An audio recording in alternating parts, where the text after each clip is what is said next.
Hi, this is Brass-Check, and for many, many, many years before the current situation with the pandemic, we've spoken a lot about the medical industrial complex and the medical profession.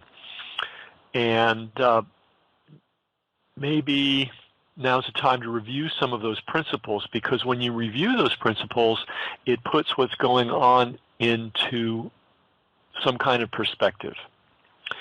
So the thing that inspired me to talk about this today was the press conference yesterday, and I'm now reporting on April 2nd, 2020, where the experts came out and said, well, if we don't do anything, there'll be 2 million deaths, but if we do all these amazing, great, heroic things that we're doing, there'll only be 200,000. This is classic medical professional bullshit. They are experts at first of all, painting a super dark picture and saying, well, if you don't go the way we want you to go, all these really, really, really bad things can happen. And they do that when they're selling, expensive, invasive, dangerous diagnostic procedures, when they're selling stents, when they're selling chemo. They're really, really, really good at painting the greatest, darkest picture. Sometimes all out of balance of reality. They're also really good at taking credit for stuff. So I don't propose to know how many people are going to die from this virus this year. We're aware of how many people die from various flus that have come through before, and it's a big number. So I don't know whether it's 200,000. Some people that I've seen say it's going to be 120, more in that ballpark. Hard to say. It depends on how badly they mismanage everything, which is another issue. It depends on how many medical workers they manage to infect by not having proper procedures and protocols in place and proper equipment. That's the wild card here. But in any event, like all flus, and it is, of course, it's more than a flu, but it's a virus, and it's a virus that has the potential for certain people with certain criteria in a certain limited number of cases for it to end very badly. And we know that overwhelmingly strikes people that were already very sick in one way or another to begin with. But I don't want to get too far afield on that, but that's another thing that medical profession is great at doing, inflating numbers. Suddenly everything is the result. Every death of a person over 80 in Italy is now the result of COVID-19. Well, it's just not true. There's a huge difference between dying with a disease and dying from a disease. All right? So if somebody's got 2, 3, 4 or more major illnesses and they get this virus and they die, did they die of the virus, or did they die of the fact that anything, a cold, a fall, a normal flu could have killed them? It makes a huge difference. I mean, the idea that healthy people with intact immune systems are walking down the street and just suddenly keel over from this, which, by the way, the news media tried to portray way back when this was going on in China, that idea is completely false. Someone has to have exposure. They have to have significant exposure to somebody that has it, and they have to be very vulnerable. Or they have to be getting a super heavy load because they've been working in a hospital without proper protocols or without proper equipment, and just tons and tons and tons and tons of exposure. I mean, I guess exhaustion and in an environment like that will eventually get to even a healthy person. But in general, this is not a disease that healthy people have to worry about. But anyway, going back to the medical profession and the medical industrial complex, they are scam artists. They were scam artists before this started, and they're certainly scam artists now. So Again, one of their bag of tricks is, oh boy, if you don't do this, oh, it's going to be the end of the world. And if you do it, then, we're going to take credit for having saved you. How many times, I'm going to ask you this question, how many times have you heard this line from a doctor or heard it from another a friend who's heard it from a doctor? Oh, it's a good thing you came in. Oh, another day or two of this and you'd be fill in the blank. Funny how that works, huh? So they're very good at painting the darkest picture possible, and they're also very good at taking the credit for nature taking its course. I mean, it's an old, I think it's something from the Talmud that says God provides the cure and the doctor takes the fee. And you know what? That's legit. It's not a bad thing to have a profession that supervises people's self-healing. Why not? But in our world, it's gone to ridiculous extremes, and the professionals do not have a sense of humor about it. Things only heal when they carry out their expensive heroic methods. And if you heal yourself or you have a spontaneous remission, then they're all puzzled and befuddled, and they don't even want to talk to you. That's the norm. Pre-pandemic, right? This all didn't start with the pandemic. What else are they good at besides scaring the daylights out of people and taking credit for things that nature provides? They're really, really good at selling you on the most expensive, complicated pathway, and completely ignoring and disregarding, dismissing, and actively disrespecting simple, inexpensive, effective methods. So if there's something super expensive that makes the hospital and the practitioners a lot of money, that's going to be their favorite method. And if there's something that is just cheap as dirt, safe, and more effective, you're never going to hear about it. And so that's seems to be in play right now. It seems that one of the most important things is for everybody in the hospital, the cafeteria workers, the orderlies, everyone, the secretaries, needs to wash their hands with soap and water every time they may touch or come into contact with anybody in the hospital. Not pleasant, not convenient, and they're not doing it. I mean, you can see videos. If I have the time, I'll put one up. These doctors are walking around in spacesuits, and they're spending literally 2 seconds washing their hands with that ineffective hand gel, and they think that's it. That's all they have to do. Doctors are really good at covering up their mistakes. That's another one of their great specialties. Hospital administrators are 1,000 times as good as doctors, and we're seeing that, I believe, every time you hear this nonsense when a hospital administrator says, oh my God, we have so many of our staff has got COVID-19. How is this possible? They must be getting it from community contact outside the hospital. I mean, that's just so crazy, illogical, and dishonest. And yet, we can count on the news media to present that nonsense with a straight face.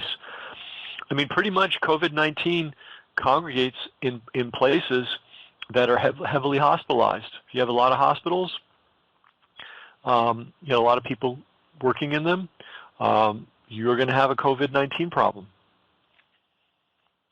because nobody's got the right gear, nobody's using the right protocols, people aren't washing their hands. We still see, I had one report of a person going out to lunch in their scrubs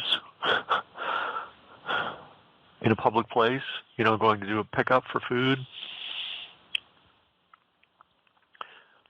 So these are all things that the medical profession and the medical industry have engaged in for millennia, exaggerating problems, taking credit where they don't deserve it, convincing you that you need to go through something really elaborate and really, really expensive.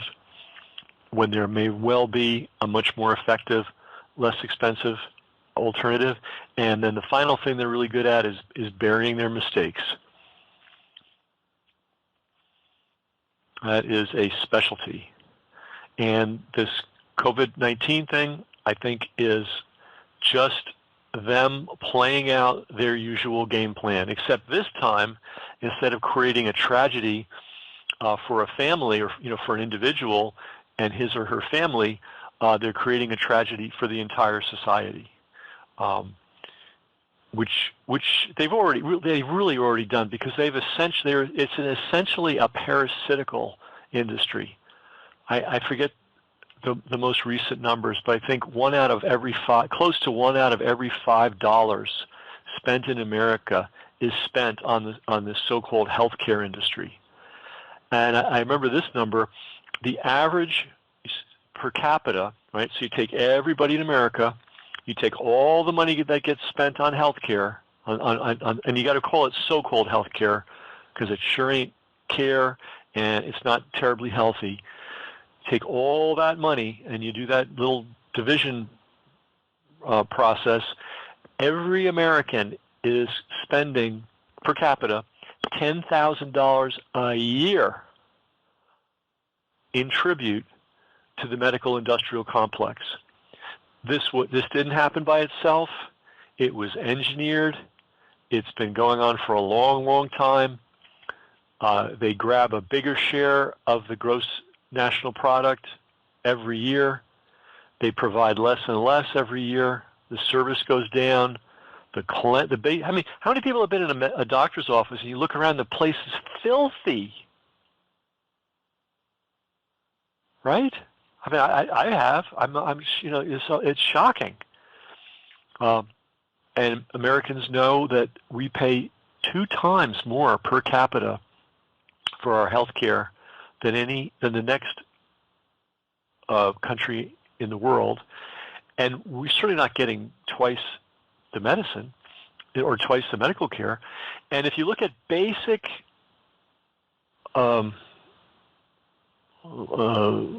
markers for health, for society's health, the United States is pathetic. Right? Birth survival low. I think we're now down in the 50s. In other words, there's 49 plus countries that have a better birth survival rate. Another number that's not used very often is mother survival. We've got by far the world's worst record of any of the developed countries on deaths of mothers in the birth process, and then much of it is caused by not giving a shit. In other words, they know the right way to do things, or they know there is a right way to do things. They can't be bothered to learn it, or they can't be bothered to implement it. And you can do your own research on that. There are people that have written about that and researched it. But this goes down the line with every ailment, every disease, every condition. And I've talked about this before, and it's really worth considering again this diabolical concept of standard of care. So a bunch of pharmaceutical companies and medical instrument makers get together and figure out what's the most money they can possibly extract from the population on every single disease type. And they do their lobbying through the medical schools and through the government and through the medical journals, which they all control. And that super expensive thing becomes the standard of care. And that sounds really good. Ooh, the standard of care, they're going to give me the best. There's a standard and I'm going to get it. No, what's going to happen is every doctor in every hospital will be straitjacketed into providing you with that therapy, whether it works or not, whether it helps you or not, whether it injures you or not. And it will take years. If it's a bad one, it'll take years for it to become obvious that it's not helping people. And sometimes it doesn't matter how many people it injures or how ineffective it is. That's quote so-called standard of care just keeps rolling on. So that's medicine, and that's medical professionals, and that was going on long before we had this pandemic. And the pandemic is really just a playing out of what they do at a super large scale. So let's look at how this applies to the pandemic, right? So we'll get somebody on TV or even some people on YouTube, and they'll spell out in graphic detail what happens when you have a bad case of COVID-19. Of course, they slip and slide there. They act like everybody who has a COVID-19 infection or exposure to the virus, the SARS-2 virus, is going to have this extreme reaction. So that's their first fraud, all right? And they're describing, the absolute worst case scenario, and regular people are out there listening to this stuff, thinking, "Oh my God, if I cash this is going to be me." Well, here's an analogy. Imagine you turn the TV on, the news on, and they're showing graphic film and video and graphic description of the inside of a wrecked car after a cataclysmic car crash. Okay, and they're pulling the bodies out, and they're mangled, and it's just, it's talking about the ruptured organs and the shattered bones and all this stuff. I mean, just horrendous, right? Well, it's clinically accurate. That's what a car wreck, the bodies in a serious car wreck, look like. Now, would you put that on TV and tell people this is the result of driving? I mean, on one level, you're accurate. Yeah, in an extreme case, this is what happens to the human body. Okay, but they leave that in an extreme case piece out, and they act like this is the normal course of events for anybody contracting this for everybody contracting this virus. That is the equivalent of telling people, "Hey, look, this is what happens to drivers. If you're a driver, this is how you're going to end up." Now, the logical conclusion of all that would be, well, we have to take all these cars off the road, and we have to shut down the car plants permanently, and everybody needs to get around on a horse. Now, you know what? Maybe that wouldn't be a bad thing. We'd have less air pollution. You'd have to keep yourself healthy, because if you weren't healthy, you weren't going to be able to ride the horse to town. So it would motivate people to not abuse their health with bad lifestyle choices. We'd have plenty of fertilizer. We wouldn't have to get fertilizer from Monsanto. So maybe that would be a good thing. But you see how ludicrous that is, to take the most extreme case, a 10 car crash, or car going off a cliff or hitting a wall at 90 miles an hour, and say, look, this is what happens to drivers. And you're a driver, aren't you? Well, this is going to happen to you. Therefore, we've got to, fill in the blank. Last week, U.S. announced 3 million new unemployed people.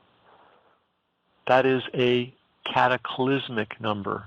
Today, the United States announced an additional 6 million. And that it will stop. The bleeding will stop. It's eventually, but the people who no longer have jobs now are no longer able to buy stuff. And so there are a whole lot of companies that made it to this point that aren't going to make it as this thing rolls on. So we haven't peaked out on unemployment yet. So do you think the United States can afford, and apparently I think it's the St. Louis Federal Reserve, the bank, the branch they have there in St. Louis, is estimating U.S. unemployment of about 30 33, 34%. That's greater than the Great Depression. And it's strange how nobody wants to use that word depression. They're starting to talk about, I love this, a potential recession. We just had 10 million, nearly 10 million people apply for unemployment in a 7-day period from week to week. And you're talking about a potential recession? I mean, that's a whole other profession that is insane, the economists. Now, some people you occasionally see the phrase deep recession. Well, take the D in deep and get rid of the R in recession and turn a few other letters around, and it's going to describe what we're really going to get, a depression. And why are we getting a depression? Why are we voluntarily cutting our own throats economically? Because a bunch of doctors and healthcare experts decided to do what they always do, which is A, not be informed, B, not be prepared, C, not take the steps that need to be taken, D, deflect the blame from themselves, and paint as bad a picture as they possibly can, so that when the bad results do come, and there are going to be bad results of this, there's no doubt for a lot of people, they can cover themselves in glory as if they were heroes. And that's how it goes down in all these transactions, and that's how it's going to go down in this one on a grand scale. The only question is, will people get it? I mean, Bob Dylan just released a 17-minute song on the assassination of John F. Kennedy. That took place, I believe, in '63. We're now in 2020.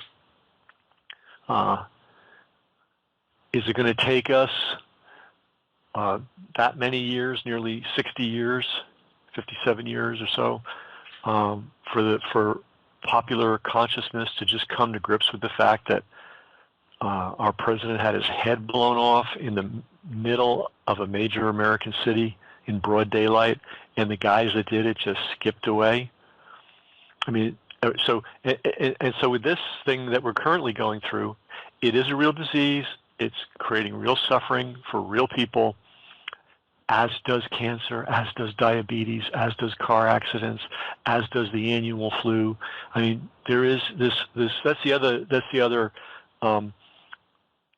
nonsense that the so-called health care profession likes to deal in. That somehow, if you give them money and/or power, they are going to shield you from the unpleasant realities of life. And the realities of life are illness, followed by death. I mean, it's going to happen to me. I don't particularly want it to. It's going to happen to you. It's going to happen to everybody you know. And there is not a blessed thing the the medical industrial complex can do about that in the long run. But meanwhile, they could not bankrupt us, which is what they've been doing since day one, long before the pandemic came along. And they could not abuse us. They could stop abusing us, charging us a fortune for substandard services. And we know they're substandard because we've got the statistics of how other countries perform on the basic health yardsticks. We're losing big time, and we're paying big money for it. So next time you're watching the TV and there's some medical professional expert up there presenting himself as the savior of humanity, or as this great hero who's going to lead us to the promised land, do a double check on that. And next time they present some unbelievable scenario, 2 million, 5 million, 10 million, maybe the whole country will die. Maybe everyone in the country is going to get this, and actually probably everybody ultimately will get it, because the world is full of viruses and bacteria, and we're all carrying around tons of these things. It's all an issue of our immune system. That's why, diseases like AIDS are so deadly, not because, AIDS is not even a disease. What it is the immune system being gone. And once that happens, all hell breaks loose. So that's the nature of our existence. We've got bacterial loads and viral loads, and we have reasonable health practices, I hope, reasonable diet, reasonable lifestyle choices, and we keep these things at bay. Our immune system keeps these things at bay for us, and we can do things to enhance our immune system. We could reduce the level of toxins coming into our body.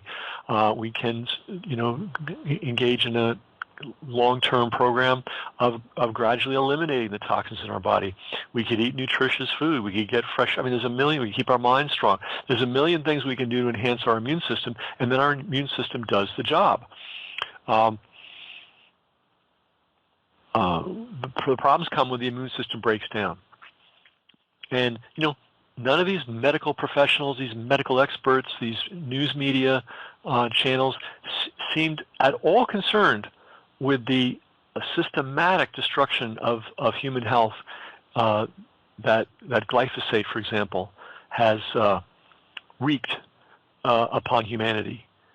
I've got a book here. It hasn't been published yet by, I guess I could say this. I'm not going to mention her name because it's a draft, but it's going to be published. I think I'll keep it under my hat. But this is an MIT person, not an amateur, and she goes disease through disease through disease through disease, and glyphosate, that's the ingredient in Roundup, is implicated in every single one of them. And we've talked about this in many previous calls. Monsanto and the medical experts and the EPA and the government all gave a blank check to Monsanto.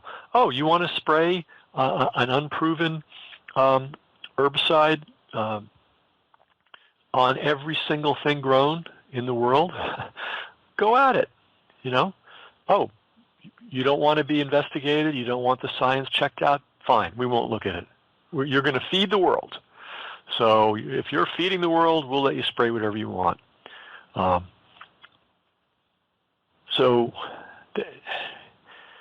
if it's on the front page, if it's on TV, has already been massaged and manipulated to the nth degree, you're so unlikely to ever get anything even close to the truth. And you're actually, if you're a betting person, you can bet that what you see in those venues is designed specifically to manipulate you to some end, to benefit some, large complex like the medical industrial complex. So there's a lot of things that we can do, but I think one of the most important things we can do is sort of, it's hard too, because you kind of want to trust doctors. You want to trust the people who are getting paid to do this work. But as I had in my own experience, and as I recommend to everybody, if you have a serious medical problem, you better become the expert on it, and you'll be shocked at how quickly you can surpass your local doctor. And most of the specialists. My experience when I had my medical problem was the first group just denied it, that it even existed. The second group said, oh, it's real and it's terrible and it's incurable. We can maintain it for the rest of your life. The third group says, we have a cure. Just walk in the door, $2,500 just to talk to me, and I'm not going to treat you or anything. And there's no insurance on this thing. It's just cash on the barrelhead, and we'll talk. We'll talk about your problem. Those are the marketeers, and that was pretty much what I got. And then you start reading, and you start getting books and websites and podcasts, and some of it's lunatic, and some of it's good, and some of it's somewhere in between. And it's a terrible amount of work, and the timing is not good. You're sick, life is hard, and now you have to become an expert on something that you've been carefully not trained to know about in school. That's why we have links to books and stuff so that you can inform and educate yourself. But it's really up to us to know about these things. And they don't like it. They don't like us to be knowledgeable. They don't like us to be informed. They don't like us to ask questions. They don't like us to think independently, because that just gets in the way of whatever their agenda would be. Now, and I don't know what that there is a global, carefully thought out agenda, but I do know that there's always this agenda, which is the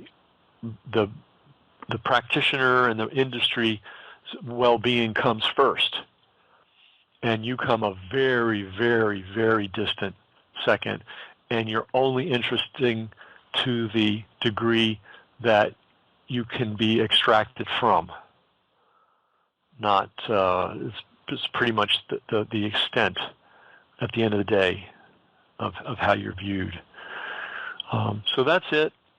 Remember, this medical profession and this medical industrial complex and all the disgraceful government people in that world, they've been at this for a long time. This is not their first rodeo.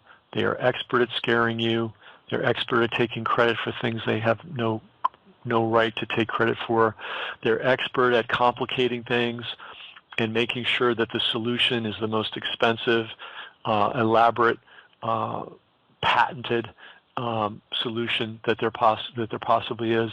And they're also expert at when they screw up, or when they have a system that's basically designed to screw up, that they somehow cover their own ass, and it's all becomes nature's fault or bad luck or the will of God. I mean, we're all going to die. We're all going to have medical issues or health issues. But we don't have to be mangled by the medical industrial complex unless we volunteer. It's tough, I'll end with this.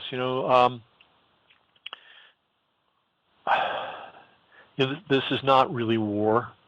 War is you being bombed out of your house. War is the fields being set afire and there being no food.